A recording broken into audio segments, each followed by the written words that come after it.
তো চলুন দেখে নেওয়া যাক যে কৃষক বন্ধুর কেবিআইডি কিভাবে চেক করবেন। তো গুগল ক্রোমে এসে লিখবো আমরা কৃষক বন্ধু স্ট্যাটাস। এন্টার করব। তারপর এই কৃষক বন্ধুর যে অফিসিয়াল ওয়েবসাইটটি আছে প্রথমে এখানে এসে আমরা ক্লিক করব।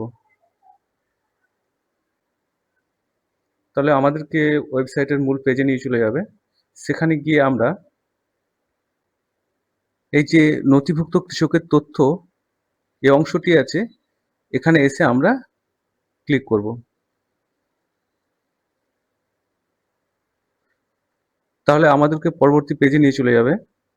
সেখানে এসে আমাদেরকে সিলেক্ট অপশন, এই যে দেখতে পাচ্ছেন সিলেক্ট অপশন, এই অপশনটিতে ক্লিক করতে হবে।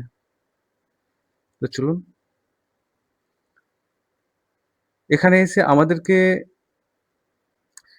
Voter card, Aadhaar card, bank account number, KBID যদি জানা থাকে, যেহেতু আমরা কেবিআইডি সার্চ করার জন্যই কিন্তু এখানে এসেছি, তাই আমরা ভোটার কার্ড অথবা আধার কার্ড দিয়ে সার্চ করব। আমি আধার কার্ডটা নিচ্ছি, সিলেক্ট করলাম।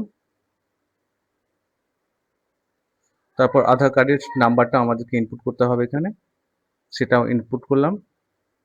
তারপর আই এম নট রোবট স্থানে এই যে আই এম নট রোবট এখানে এসে ক্লিক করতে হবে এই ড্রপ বক্সে। তো আমরা সেটা করছি।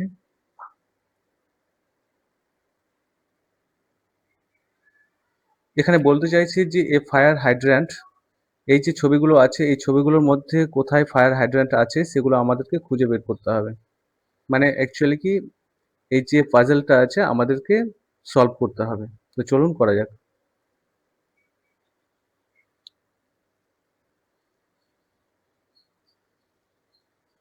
তারপর ভেরিফাই অপশানে ক্লিক করব। এরপর আমরা সাকসেসফুলি আমাদের কেবি আইডিটি খুঁজে পাবো। সেখানে আমাদের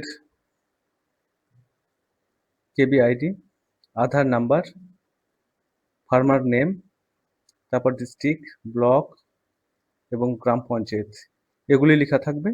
আমাদের কেবি আইডিটি আমরা সংরক্ষণ করে রেখে দেব, পরবর্তীতে কাজে লাগতে পারে। তো আজকে এই পর্যন্তই। ভালো থাকবেন, সুস্থ থাকবেন।